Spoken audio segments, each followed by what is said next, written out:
not even fair. No? You don't understand. The joint is over. Oh, you run the joint? Maybe I'll try to help you, all right? God bless you, Paulie. I appreciate it. God bless you. Always been fair with me. All right. Now the guy's got Paulie as a partner. Any problems, he goes to Paulie. Trouble with the bill, he can go to Paulie. Trouble with the cops, deliveries, Tommy, he can call Paulie. But now the guy's got to come up with Paulie's money every week, no matter what. Business bad? Fuck you, pay me. Oh, you had a fire? Fuck you, pay me. Place got hit by lightning, huh? Fuck you, pay me. What if I get one of those TVs? No,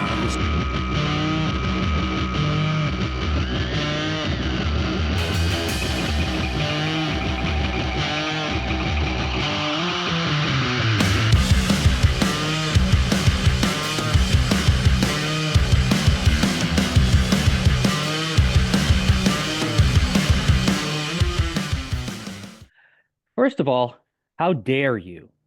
A lawmaker recently introduced a bill that stipulated if a team was going to get public funds to build a new stadium, they'd need to have a 500 record or above in 3 of the past 5 seasons. That seems weirdly specific. It's called the Balanced Earnings and Record Standards and Stadium Oversight Expectations Act. Oh, the Bears Act. It's specifically specific. Secondly, maybe he has a point. Why are we footing the bill if the team is trash? Why are we footing the bill for billion-dollar companies? As the off-season trudges along, what did we learn about the Bears this week? I think we learned that this whole ownership and stadium thing is kind of tied together. I think, Kevin Warren was a little bit constrained in terms of where he wanted to build the stadium. I think Virginia had, a lot of say in it, as she should. I think now, with her passing and George kind of there, I feel like Kevin Warren would make a strong play here to kind of do what he wants. He seems like the type of guy that has very strong opinions and will try to do it in the background. But it's interesting. That act that they throw out there, I think it's long getting passed, but it is kind of interesting when you look at the dichotomy of who pays for what and when they pay for it. And these billionaire owners are making tons of money off of the team and off of the fans, and they want the fans to pay for the stadium, part of it, right, that the team plays in. It's kind of an interesting dichotomy. But I do think that I don't know the workings of inside Hallis Hall between Virginia and Kevin Warren and George and the stadium and how that was built. But I honestly think it'll move faster now rather than slower, because I think Kevin Warren will have a bigger say in terms of where he wants that to go. So Yeah, I don't know. We'll see. They're trying to break ground this year, and they don't even have a location yet. But I don't know. I wouldn't be surprised if they announce a location before the NFL draft. of where the new stadium is going to be. Yeah. Damn. Okay, so that's soon as hell. And so as we were kind of because you had written an article about this last week, and we didn't get a chance to bring it up in last week's episode, and so we started playing around with let's just dig into this a little bit. So I started doing a little bit of a deep dive. So I'm going to read you a couple interesting facts because, as you said, we are footing the bill for billionaires, and there's this selling point that well, this brings business to the area, and it's, and in my deep dive an hour and a half before this episode, that's kind of maybe a little bit or a lot of bullshit. The amount of money we put in, some of it feels getting around tax laws. Some of it is just other people paying for shit that then the owners get to benefit off of, and kind of lying about the type of benefit it brings. So I'm going to read you because this is a lot of other sports that do this too. Baseball gets publicly funded. Side note, fun fact, only 3 stadiums in the NFL are fully paid for by the owners, and we'll leave that for you all to guess, and then we can give you the answers at next week's episode. But so just to kind of get into, okay, so the problem is that they promise the money will come back really quickly, but it doesn't really come back as quick as they say. So uh gosh shit, hold on one second, sorry, I just like lost my place on the page. The stadium in Atlanta for the Atlanta Braves. So it said taxpayers in Cobb County are losing an estimated 15 million annually on the new stadium for the Braves, according to a 2022 study by Axios. The officials touted it as deal as a home run for the county that would increase property value and drive more tax revenue. But what they found is that the increase in that area was not any more than any other areas in the like Atlanta. So kind of a lie. Um, they sell it as like this is just like stadiums will sell it as like this brings a lot of revenue to the community, Hmm. but really what they found in a lot of places is that it just like transfers where the money was gonna be spent in another neighborhood. Now it's just Yeah. specifically spent in that neighborhood and sent specifically for the Bears.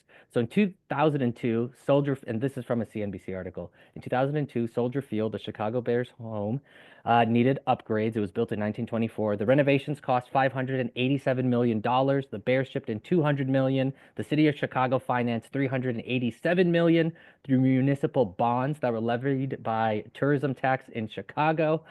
Hmm. According to NBC, 20 years after the renovation, Chicago owes $640 million on its initial $387 million bond after deferring payments.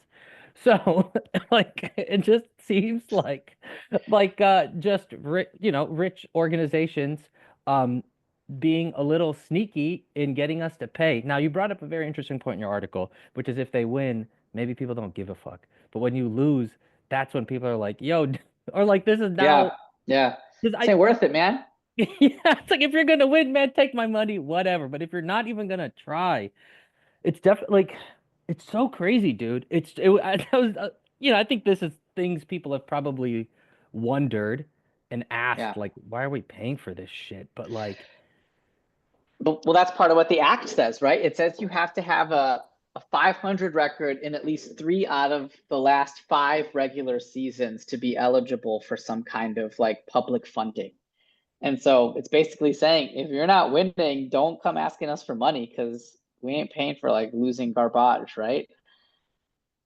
Just like you I said, I mean, if you're going to charge us, and like the city can always say, oh, it's not going to come out of taxpayer money. Well, yeah, it's going to come out of some other fund that the taxpayers are going to have to backfill. Like, you're going to take it out of like transportation or something. And then it's like, well, you're not paying for the Bear Stadium, but you're paying for this transportation funds that just went up because we and use those funds for the Bear Stadium. And it's they just did like it in roundabout ways to do that.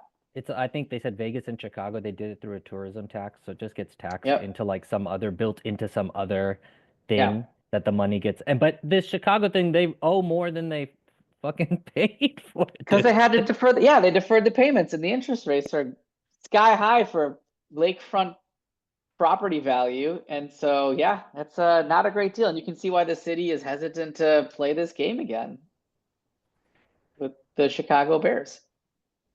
Yeah. But that's one of the downsides of having poor owners, which the McCaskies are. A lot of their wealth is tied up in the Bears. They don't have a lot of wealth outside of it. So what are you putting up? Are you putting up some kind of collateral? Can you take out a HELOC on the Bears? I don't know. Like, if you're all your equity is tied to your one asset and you need funds to help better that asset, where are they going to come from? I don't know. I don't know enough about it. It just seems like the easy answer is, we'll just get the city of Chicago to pay for it. We'll get the people to pay for it.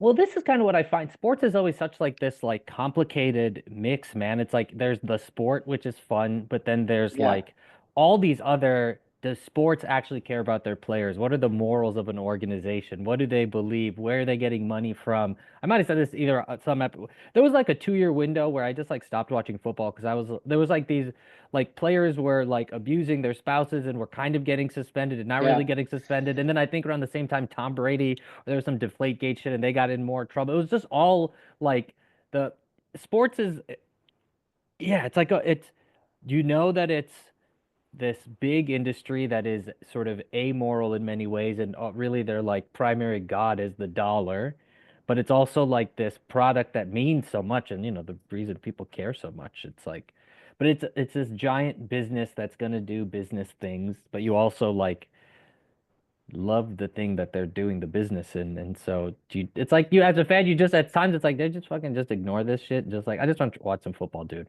However you get the stadium, whatever. Like Well, that's kind of what they bank on, right? Is like, yeah, we'll get them to pay for it. All they care about is watching football. So like just bake it into different places here and there. Don't make a lot of noise around it. They won't notice it.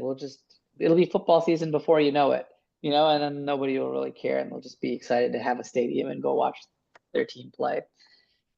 it just the articles are like this happens at some point. People have to be like, hey, bro, you keep lying to us. You keep telling us you're making money for us, and you're not.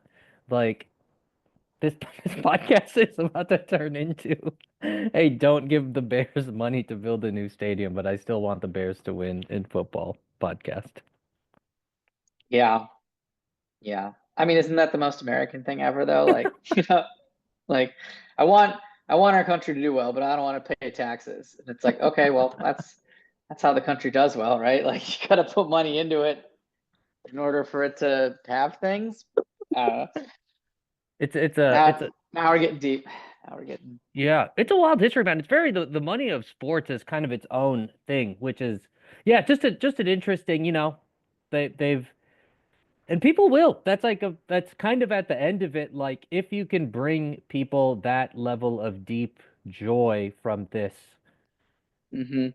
um, deep joy, then people maybe won't care. Yeah, I agree with that. I agree with that. I think that, like I said, yeah, they just try to hide it, right? And so, at some point, it's just like, oh, the fans won't care. They won't really realize it. Let's just, do stuff to do stuff. And I don't know.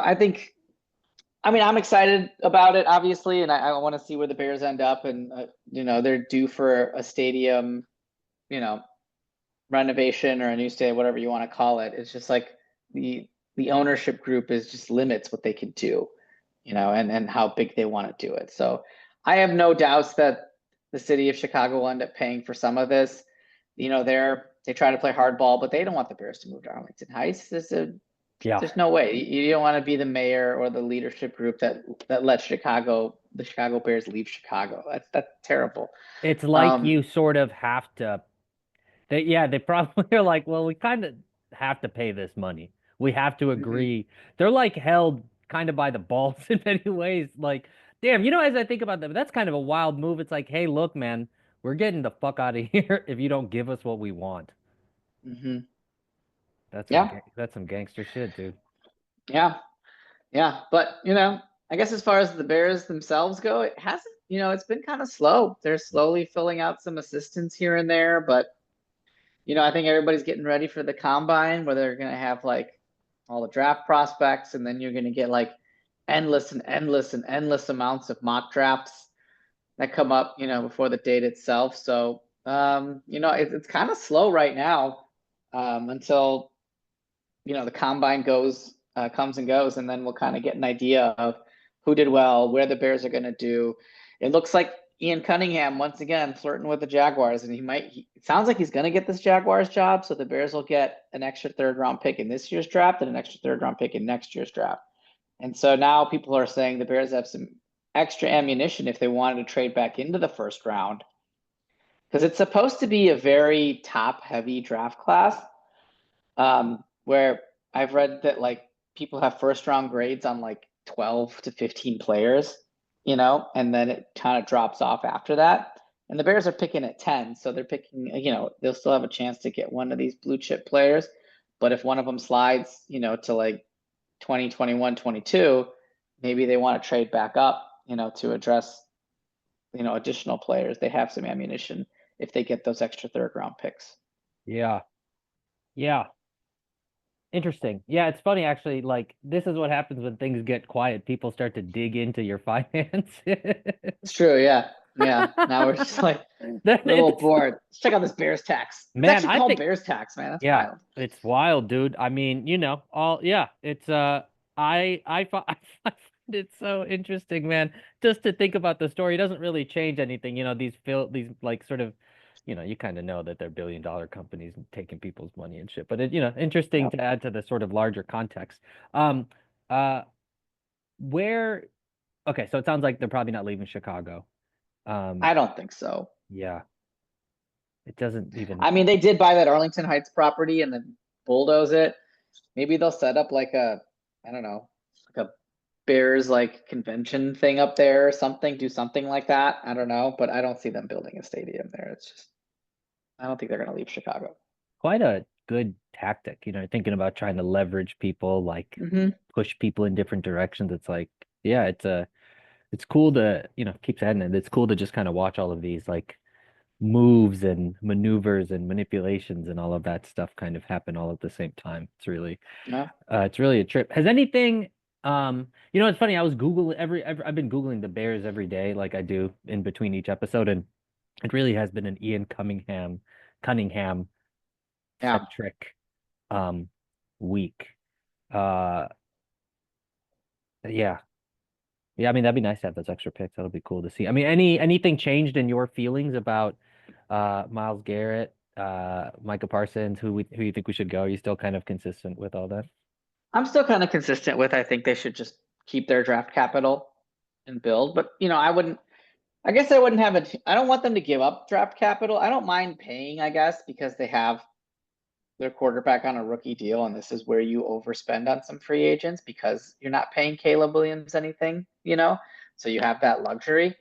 But I don't know. I feel like this just draft class is really deep on defensive line and offensive line that yeah, I mean, obviously offensive line, they need a lot more pieces, so they should do both. But on the defensive line, man, you can get people, Like, let's say you want to move up from 10. Now you have that extra ammo. You have those 2 second-round picks. You have an extra third-round pick. Maybe go up, and if Abdul Carter slips past 3 or 4, maybe you trade up from 10, to 5 or something and go grab him. Like, I'd be okay with that.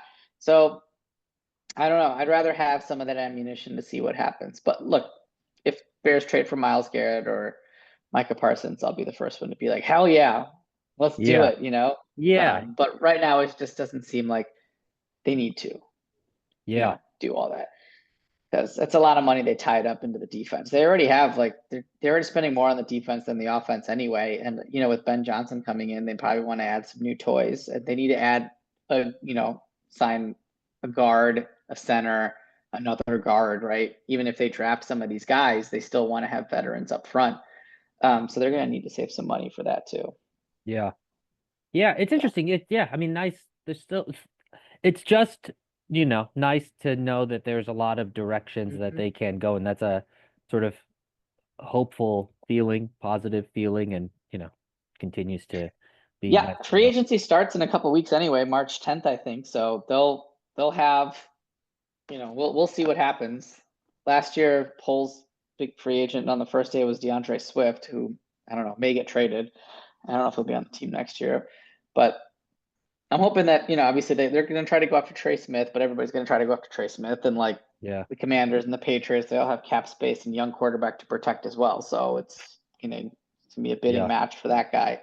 And Poles will take swings, but he stays in his lane for better or worse, or however much he thinks the player's worth. He's not going to go outside of that. So he's got a number for Trey Smith. He's not going to get into a bidding war for him. So if somebody else gets him, you just know that was a little bit more than he was willing to pay. Yeah. Yeah. Interesting. Well, cool to look at. I mean, it's exciting as we sort of like trickle our way towards some of these big transition points over the next, it's kind of like the calm before the financial digging into calm before the storm of free Yeah. agency. Yeah. And I don't know how much Ian Cunningham helped with some of those deals. If he takes that Jacksonville job, is there going to be somebody else that's going to like be in Poles' ear to be like, don't do that, or, maybe do this, that sort of thing. I don't know. It'd be interesting to see. Yeah. Because Cunningham was the one that talked him out of trading up for Rome Odunze because he was worried Rome wouldn't fall to 9.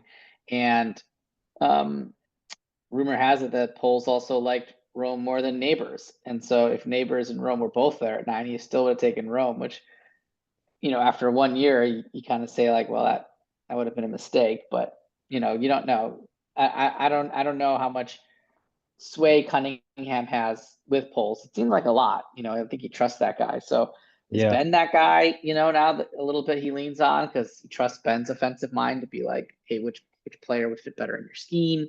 I don't think he was asking Flus those questions, right? Because Flus is just a defensive guy. So I don't know. Interesting to see who they target and how disciplined they stay. Yeah, for sure. Any final thoughts before we jump out of here? No, no, we're working on lining up some guests too on the upcoming podcast. So be sure to tune in and check that out. We'll try to get some other perspectives from some of our friends in the industry. So I'll just Hell leave it yeah. with that. Yeah. Yeah. Awesome. For Samir Patel, I'm Chirag Rathod. We are the Bears in the neighborhood, and we will catch y'all next week. Thank you all for listening, as always. USA beat Canada.